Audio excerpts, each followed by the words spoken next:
Thank you for joining us for this week's message at Crosswind Church. If you have any questions about this message or about Crosswind Church, please visit us at www.crosswindchurch.net, or you can email us at info@crosswindchurch.net. Well, good morning. I wish I was thinking about that just because we're free, nothing's worrying me, and I wish I could sing that a lot more often than I do. Well, my name is Jerry, and I'm so thankful you joined us for worship this morning. I'm the pastor here at Crosswind Church, and if you are joining us for the very first time today, let me go ahead and tell you, you are joining us kind of right in the middle of a conversation. What we do at Crosswind is we pick a topic we want to talk about, and then we talk about it until we're done talking about it, and then we pick a new topic, and we kind of move forward with that. And so we're in part 2 of a series called Overwhelmed, as you may have guessed. And if you want to check out part 1, or if you may have to miss next week, all of those messages are available on our website or on our app, crosswindchurch.net. You can go check those out so you can be up to date. But we're going to kind of dive in today. I told you that a couple weeks ago.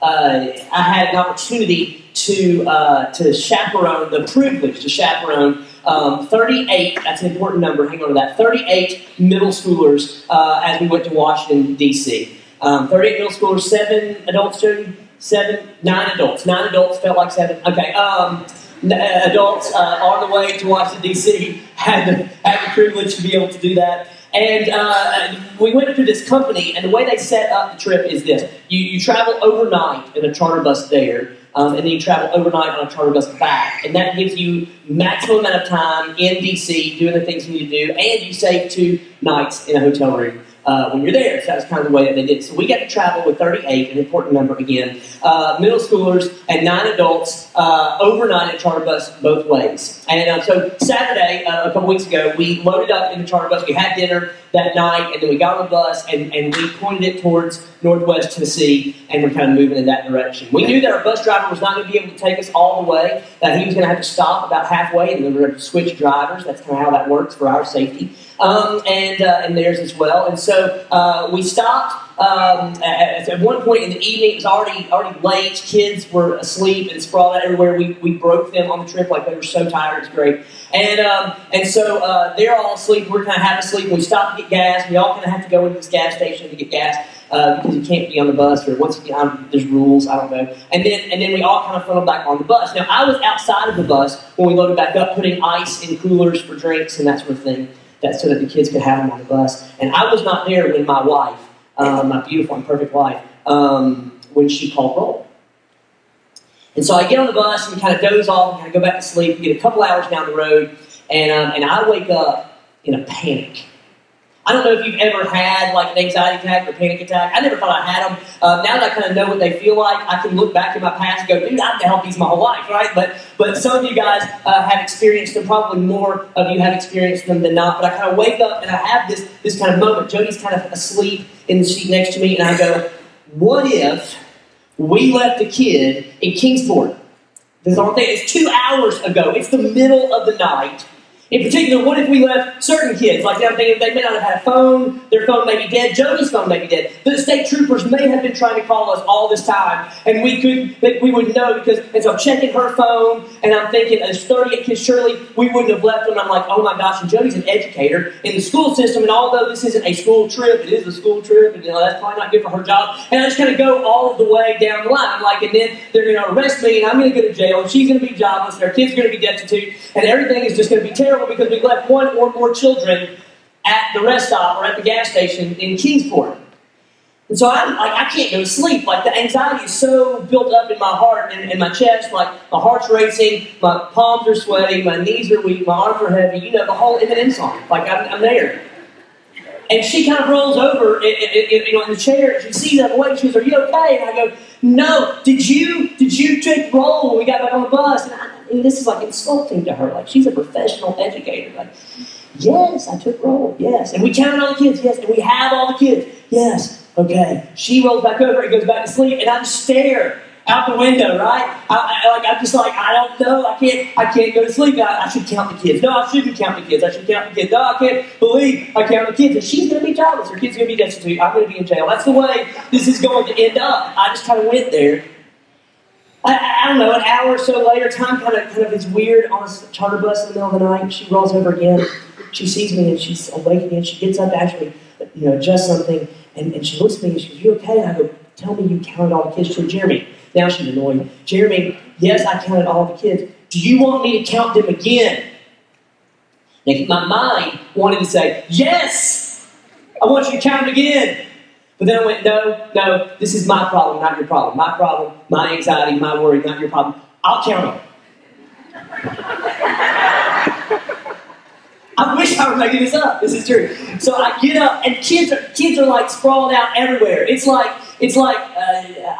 a big giant slumber party on a bus. It's terrible. Like it's like they're everywhere. And so I just start counting 1, 2, 3, 4, 5, 6. And I'm having to like step over kids. I probably stepped on a couple, like just trying to get back. I get all the way to the back of the bus, no lie, and I'm at number 37. Now, I've been with these kids for the better part of 5 days. I can pretty much tell where everybody's supposed to be and who all's missing, and I kind of look around. I'm missing my own child. She had crawled under the seat and had fallen asleep under the seat by people's feet. So that's the only place she could put her little body to fall asleep. So she was there. We had all 38. The reason I tell that story is because you, on any kind of level, at some level, you can empathize with that. You can felt that, right? It's you wake up in the middle of the night, you know that tomorrow I've got that big assignment that's due, or tomorrow I've got that presentation, or tomorrow I've got that job interview, or tomorrow my boss is going to show up, or tomorrow I have to show up with number 2 pencils sharpened because it's like 10 ready, TCAP, whatever you call that test now. It's time for that, right? We have to do that. Or you know that you got the big game coming up, or any kind of thing. It's in all sorts of issues. How am I going to pay that bill? My schedule is so full. How am I going to juggle all of the kids everywhere that I'm supposed to be? And you wake up and there's that anxiety in your heart. Your mind starts racing. It goes to kind of worst case scenario. And the next thing you know, you just might as well get up out of bed because nobody's going back to sleep. We said last week, as we started going into this overwhelmed series, that we're the most anxious country in the world. And it's true from our eldest senior adult all the way down to our children, who carry more stress today than the average psychiatric patient in the 50s. It is outrageous, this idea. And the good news for us is that the Bible actually addresses a whole lot of people that were feeling overwhelmed. It addresses a whole lot of people that were feeling anxious at the end of their road, didn't know where to turn, didn't know what tomorrow held. A lot of people it addresses that were losing a lot of sleep. And today we're going to read a little bit of a letter that a guy named Paul wrote. He wrote about half of the New Testament, and most of what he wrote are letters. They're letters to groups of Christians like this, or churches. And the letter we're going to read from today is a letter to the church in Philippi, a city called Philippi. It's creatively enough called Philippians. And what's interesting about this particular letter is that it reaches Christians who are getting ready and were in the middle of or fixing to experience some intense persecution for their faith. They were on the ropes because of what they believed. The Roman government was imprisoning some, beating some, seizing the assets of others. Some were being put to death or thrown in jail simply because they were followers of Jesus Christ. And what's interesting about this letter is that it's often known as the joy letter because Paul uses the word joy or rejoice so many times in this letter. And the reason that's such an important deal for us today is this.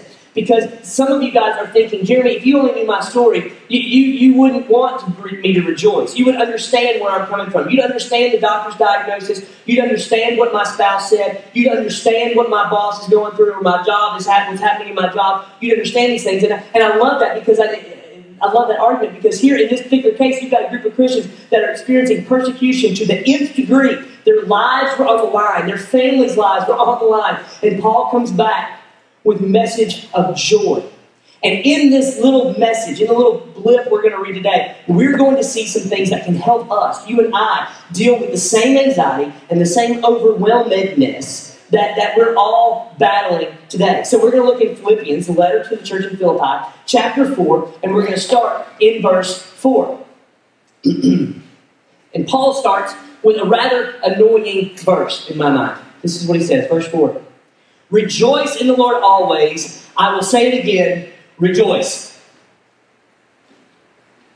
That just annoys me, right? Have you met those people that are just always happy? Don't you just want to punch them in the throat? Right? It bothers me. Paul is like, be happy, rejoice, always. I'm like, how can I do that when we've left a kid in Kingsport? Like, how can I do that when I'm thinking about what tomorrow is? How can I do that? Watch, this is important. How can I do that when I'm so preoccupied with yesterday's regrets and tomorrow's what-ifs? How can I rejoice when I'm constantly living in the past and the future? What Paul wants us to understand is that when we devote ourselves to our past regrets and our future what-ifs, then we miss out on the joy of the moment right now. Somewhere along the line, I bought into the idea that I had to be perfect.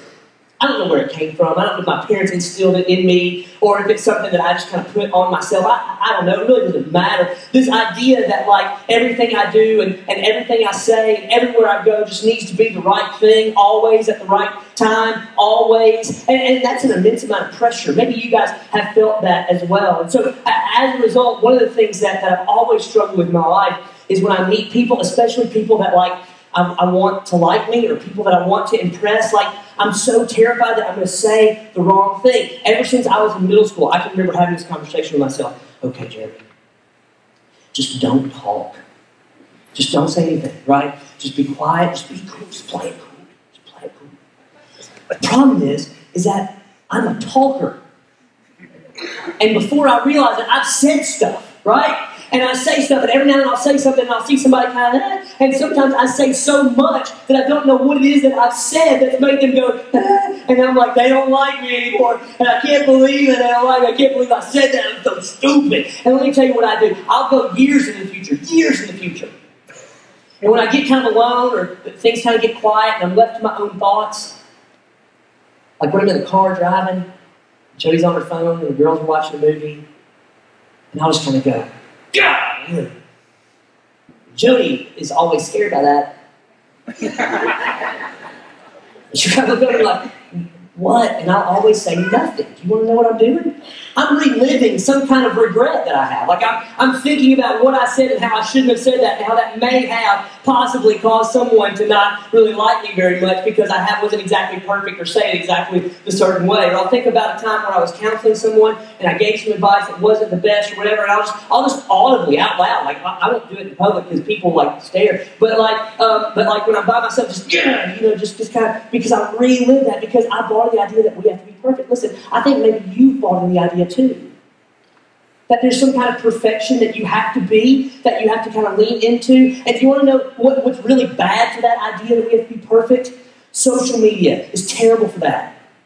Instagram is terrible for that.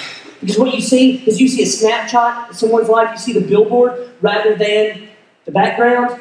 I can remember sitting in an airport in Trinidad, in Bolivia, with Dylan and Joey and some others as we were coming back from mission trip. To give you some perspective, the airport in Trinidad in Bolivia makes Everett Stewart Field look like LaGuardia. Like it was real small. They opened up doors out onto the tarmac, like you could just go chill with the pilots, I guess. I don't know what they were doing, but there across the little waiting room there was this Bolivian woman with a phone, and we watched her for the entire time we were there, just taking selfie after selfie after selfie after selfie after selfie after selfie to find the perfect selfie from the perfect angle with the perfect Snapchat filter so that when she posted it, people would look at it and go, oh, look how beautiful. And the thing is that when we see somebody post a picture of their beautiful kids sitting on the porch of their house, what we see is the beautiful kids on the porch of the house that look perfect. What we don't see is that the mom just wiped snot out of her daughter's hair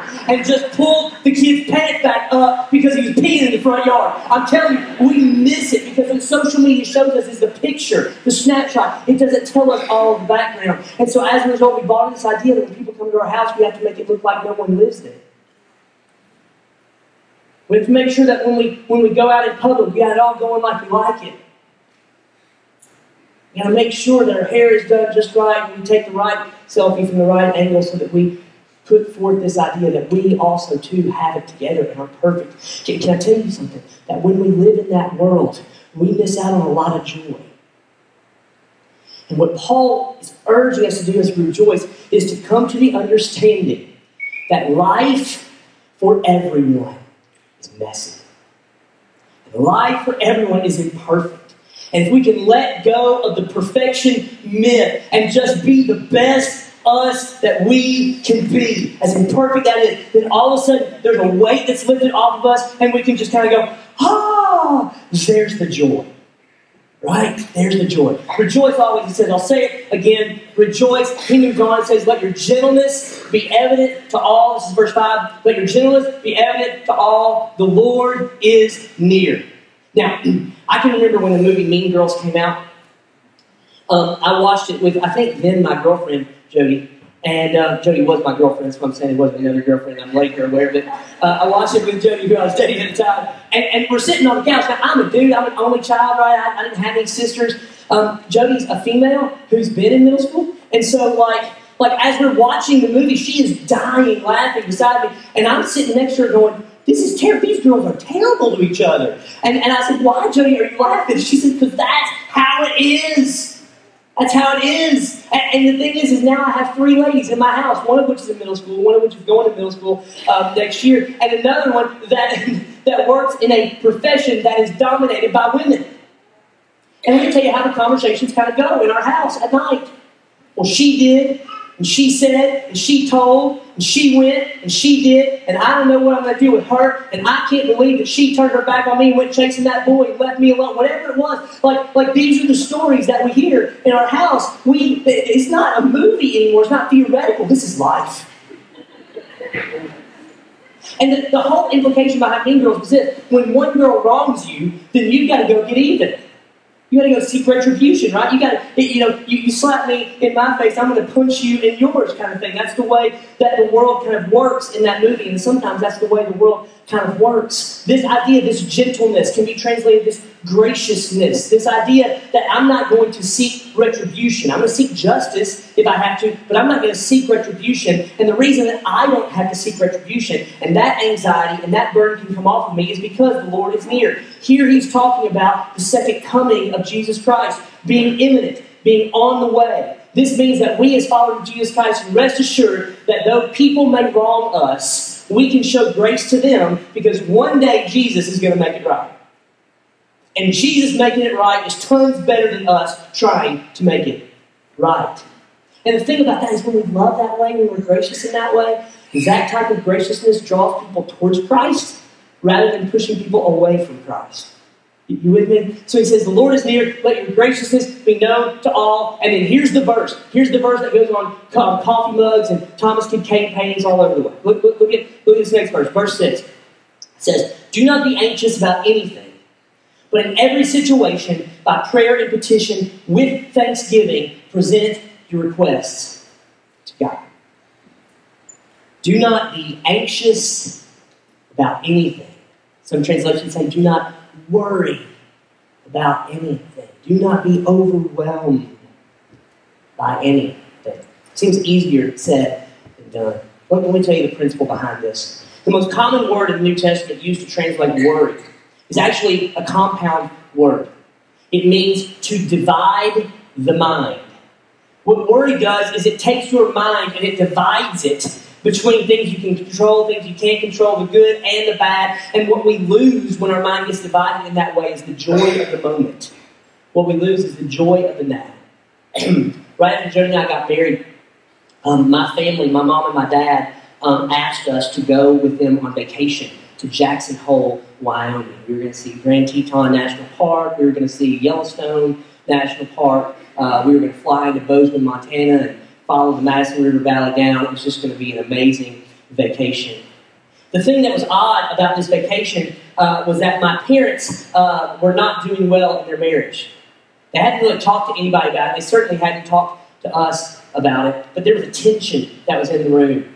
Maybe the oddest thing that occurred on that trip is my mom and dad were always like really touchy-feely, lovey-dovey, like in a gross kind of way sometimes. And on this trip, they barely held hands. They weren't even in the same room with each other a lot. There was just this constant kind of tension. Jody and I would go to bed at night, and we would just think, did you see that? Did you feel that? Like it just felt weird. It just wasn't right. One day, Dad and I went fly fishing in the Snake River, which is something that I'm saying just so you'll think that we were cool. We did fly fish, kind of, meaning I had a hook, went in the water, there's a great picture where it looks like I really know what I'm doing. I wasn't within probably 1,000 yards of a trout, but that's neither here nor there. Dad and I went fishing, and Jody stayed at home with Mom. Dad kind of opened up to me, and he said, Jeremy, I don't really know what's going on in my marriage. I don't know what's going on through Mother. Things aren't good. She wants to move, and I don't know that I want to move. We talked about counseling and all of that, and Dad just seemed at a loss. Mom shared similar things with Jody. And even though we're in one of the most beautiful places in the world, one of the most beautiful places in the world, we really couldn't focus on it. We really didn't experience it. Because there was so much tension and there was so much anxiety and the weight of my parents' marriage just loomed heavy on top of us. And our minds were divided. That's what anxiety does. Anxiety and worry causes you to miss out on the now because you're living in the regrets of your past and the what-ifs of your tomorrows. And you miss the joy in now. And so what Paul says is this, to these Christians that are facing, some of them, death and persecution because of their faith. Paul says, don't be anxious about anything. Here's how you handle it. You take it to God and you ask for help. See, I didn't want to pass over this because I got to thinking, where is it we go first when we feel overwhelmed? Where is it that naturally we kind of go when we feel the pressure or the overwhelmedness, the anxiety, the worry? Where is it that we tend to go? And the answer is just clear. Facebook.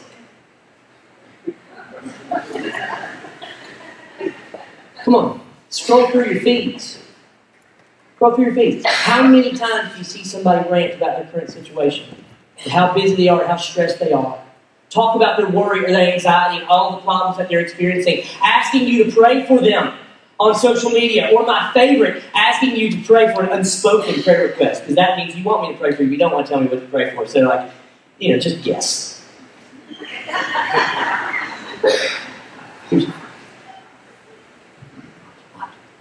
Why is it easier for us to go to social media with our worries and our anxieties than it is to go to God? Why is it when the pressure of life comes kind of pounding in on us that the first place we want to run is to some kind of faceless social platform where other people can see it but not go to the one that can actually do something about it? Maybe it's because we seek the validation of other people over the help of God. I don't know. But what Paul says is, listen, I'm not saying you shouldn't ask other people to pray for you. Paul didn't say that. He's saying maybe social media may not be the best place to do that. But regardless, here's the thing. Go to God. Or do you not believe that He is the creator of the heavens and the earth, and powerful enough to handle whatever it is that you're going through? Do you not think that He doesn't understand where you are and know your circumstances even better than you do? Go to God and give it to Him.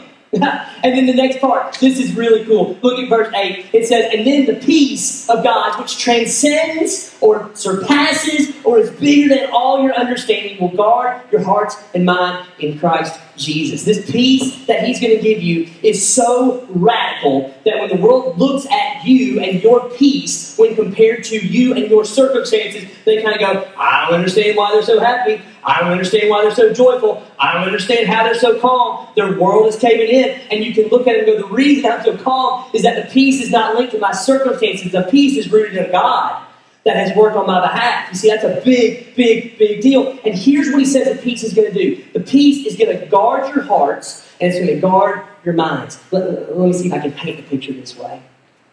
After Jody and I got married, we moved into an apartment in Fort Worth, Texas, and we moved into a little rental house. It was a tiny little rental house in really not a great neighborhood. And there was 2 bedrooms, one that was actually a bedroom, one that was like a small closet that they call a bedroom. And so we had our bed in kind of what we call the master, and then we had a futon in the other so that if somebody came to visit, they could sleep on a couch. Like that's what it is. So that's what we did. And her mom and dad came to visit one weekend, and they flew in, and we picked them up, and we brought them home. We gave them our bed in the master suite, which is certainly a generous way of saying it. And Jody and I slept on the fold-out futon in the guest bedroom or the guest closet, whatever you want to call it. And we're in there, no big deal. And in the middle of the night, we awaken to this crashing noise, this just glass shattering, and we shoot straight up out of bed. Our dog at the time doesn't even move, just like somebody moving. Anyway, it's just like dogs. Anyway, so dog doesn't even bother the dog. When we wake up and we realize someone has thrown a rock through our window, directly over our heads, just thrown a rock right through our window. So I grab my baseball bat, and we run outside, there's nobody there, everybody's long gone. And so Jody calls the police, and the police are on their way, and I run to Walmart and get some plastic, and we get her mom and dad up, and we're taping windows up, and the police come, they file a report. Finally, her mom and dad go back to bed, and I look at Jody, and I go, I'm not going back to bed. I can't. I don't know what was inside of me. I feel the need to stand here in this living room all night long with my back, right? If they decide to come back, I'm going to wait. I'm going to watch. This is what I didn't say this out loud. What I'm going to do is I'm going to keep watch, right? I'm going to stand guard. If I have to walk around the house, whatever it is I'll do, I'm just going to stand guard. Nobody's going to come and take advantage of me and my family. I'm going to stand guard over my house. Let me tell you what Paul says the peace of God does for you. It stands guard over your heart and minds. What that means is this. My mother-in-law and father-in-law could go back to bed and rest assured because I was out in the living room with my back. Jody could go back to bed and rest assured because I was out in the living room with my back. But I'm telling you right now, we can rest at night. And we can rest in the sovereignty of God because His peace is at guard over our hearts.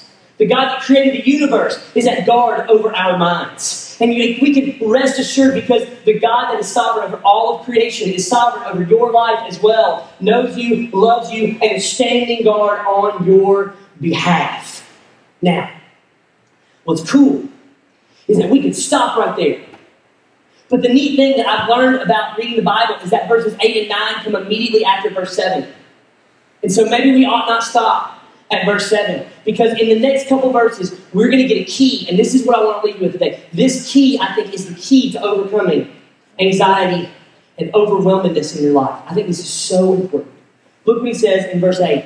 He says, finally, brothers and sisters, whatever is true, whatever is noble, whatever is right, whatever is pure, whatever is lovely, whatever is admirable, if anything is excellent or praiseworthy, think about such things. And whatever you have learned or received and heard from me or seen in me, put it into practice. And the God of peace will be with you. This is where I thought it was so awesome. Maybe we know that Paul was a dude, definitely, because we asked him, Paul, what should we think about? And he went, whatever. Paul, what should we do? Whatever. Look. Whatever is pure, whatever is noble, whatever is true, whatever is trustworthy, whatever is praiseworthy, those are the things now that you've got to think about. If God is going to guard your heart and mind and keep the evil from coming and getting you, then you've got to learn to focus on the things that are worth thinking about. Now, I struggle with this. I really struggle with this. This is not just a little struggle, this is a big struggle because I'm wired to find everything negative. You can come to me with the best idea in the world, and I can tell you 5 ways it'll fail. It's a gift. It makes me a hoot at parties. And it's hurting my family. It's rubbed off on me. The interesting thing about seeing things negative, it's really easy for you to see in other people. It's harder to see in the mirror. The more I see my daughters act that way, the more I see my wife adopt that same kind of philosophy, the more I realize, gosh, I'm focusing on the wrong things. But it's so natural for me to focus on the glass being half empty. That what we decided to do in our house, and we decided this week, it's a long story to how we got there. We've got to be intentional, and we've got to be on purpose about thinking about things that are positive. And so this week, I kind of got to thinking about what we can do as a family and what I can share with you. And we're 6 days into this, so I'll let you know how it works in a month or so. And if you go home and try it for yourself, I think that there's some good to this. We decided that every night we try to pray with our girls, and sometimes we actually go to bed at the same time. We try to sit down and read a passage of Scripture together. And we're not as consistent with that as I'd like to be at all. We'd like to be better, but there's times where, like last night, where one child goes to bed at one time and another child isn't even home yet. you know? And then there's days where we've got games and we're running until we get in. It's good to get a bath and like teeth brushed and in bed and those sorts of things. And in the mornings, like I'm getting ready and Joe's getting ready and kids are eating breakfast, and we've got to find a way to connect and to think about positive things. And so what I've done is I went and got a Bible, and every morning or every night, I'll do it for every day. I've done it for like a week, so don't talk to me in a month. We'll talk about it. And I underline a verse or two, and I just lay it on the kitchen table. And at some point during the day, all four of us are supposed to go by that Bible and see it and put our initials by the verse that we read. And then I went and I got a composition notebook. Did nothing special. I think they're like $1 at Walmart, right? I went and got a composition notebook, and I did get a little artsy. You could just do it with like a Sharpie. But I printed out a little thing, and it says, Powell Family Whatever Journal. Powell Family Whatever Journal. And I write the date at the top, and the Bible verse I underline, and then I write all of our names, Jeremy, Jody, Emma, Abby, down the list. And every day, my kids have an assignment, Jody has an assignment, I have an assignment, to find 2 things that were trustworthy, praiseworthy, excellent, good, noble, true, pure. Find 2 positive things, and I make them write it down in the journal. It seems kind of silly, right? It seems kind of like just a time consumer. But I'm telling you, if Jeremy Powell doesn't do that, if Jeremy Powell doesn't sit down and go, I've got to think about 2 things that are awesome, then I will dwell in the negative all day long. And our conversations at dinner will end up being more like, she did this and he did this, and I'm worried about, and can you do, and I don't know about the schedule, and I don't know about the job, and I don't know about, and everything is doom and gloom and negative and positive. We have got to take this admonition seriously. Think about positive things. Max Lucado, who wrote the book Anxious for Nothing, he sums up this passage and kind of some action steps for us. And I want to leave you with this. He says, when it comes to dealing with anxieties and worries and being overcome in life, the Philippians chapter 4 lays out 4 kind of principles for us. Here they are. It's just straight from Max Lucado. I didn't come up with this. He says, number 1, celebrate God's goodness. Celebrate God's goodness. This means that we've got to stop and go, what is it that God has done that is awesome, right? What is it that God has done that is incredible? Because there are things that He's done that are incredible. Like you woke up this morning. I think that's pretty awesome, right? We overlooked that. There's air filling your lungs right now. I think that's pretty cool, right? Come on. Okay. Now, the second thing he says is ask God for help. Ask God for help. Go to God and go, God, I can't do it. I need you. I'm going to let go of perfect and lean into you. God, I need your help to make it through this. The second thing is to leave it with Him. The third thing, leave it with Him. Let the peace of God guard your heart. Go, ready for this? Go to sleep. God's got this. Go to sleep. God's in control. He's got this. And last is meditate on good things. Take the first letter. Max was really wise. First letter it spells calm, the opposite of worry, the opposite of anxiety. Celebrate God's goodness. Ask God for help. Leave it with Him and meditate on good things. So today, I want to give you an action step. I want to give you something that you can walk away today and go, I want to try this, okay? Create your own little whatever journal. It can be a whatever page, right? You can just get a postcard or whatever, and I just want you to try it for a week, right? I'll take 5 days, but let's do 7 days, okay? Where you go, every day I'm going to force myself to sit down, maybe by myself, maybe with my family, and talk about 2 things that are awesome. 2 things that are good. And I'm going to direct my mind towards those. At the same time, I'm going to ask God for help when I'm overwhelmed. I'm going to ask God for help when I'm anxious. I'm going to ask God for help. And I'm going to leave it with Him because He's got it under control. In just a minute, I'm going to pray. And when I do, I wonder if you would just pray with me. That God would reveal to you those areas of your life that are giving you the most anxiety, that are giving you the most worry, they're giving you the most fear, filling you with this overwhelmed feeling. And as He brings those to mind, would you just pray with me that God would take them and that we would trust Him with them so that ultimately we would stop missing out on the joy of right now because we live in the anxiety of yesterday's failures and tomorrow's wins. And rejoice no matter what the situation is. As always, when I finish praying, if you want to talk to somebody else about this, if you want to pray with somebody, I want to direct you to our starting point room right over here to my left. You're right by the prayer station. There will be people there that would love to talk with you and pray with you as you move forward in releasing the anxieties and the overwhelmingness of life. Let's pray right now. God, you are better to us than we deserve. You have given us Jesus, and through him, eternal life and security. And through him, God, we can have peace. Not because of our circumstances, but because you are the one at guard over our hearts and minds. Every single one of us is riddled with worries and anxieties, fear about the future, or frustrations with past regrets. God, we all deal with situations and circumstances every day that cause our heart rate to rise and our palms to get sweaty and us to lose sleep. It's affecting our health. It's affecting our families. It's affecting our jobs. It's affecting our witness in society as we go to share our faith with other people. God, it's affecting so many other areas of our life. And we are so riddled with it and paralyzed by it and ensnared by our worry. And I am the chief worrier. Like, I am so bad at this. God, I pray that you would raise to our minds right now those things that cause us anxiety.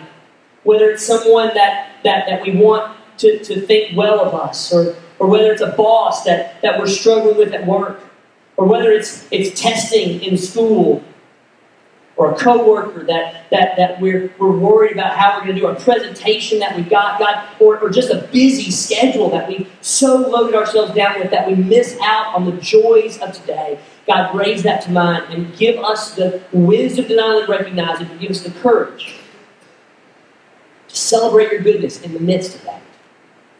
To ask you for help in the areas where we're weak. To leave our anxieties and our worries with you so that you can stand guard. And then help us to meditate on everything that is good, everything that is true, everything that is noble, everything that is praiseworthy. May those be the thoughts on our mind and the words in our mouth. Now, God, for those that need to respond, give them the courage to take a step forward towards our starting point room and give our counselors their wisdom as we think through and pray through every situation. For your sake, your glory, and your honor, we pray this in Jesus' name. Amen. Amen. I'll see you next week.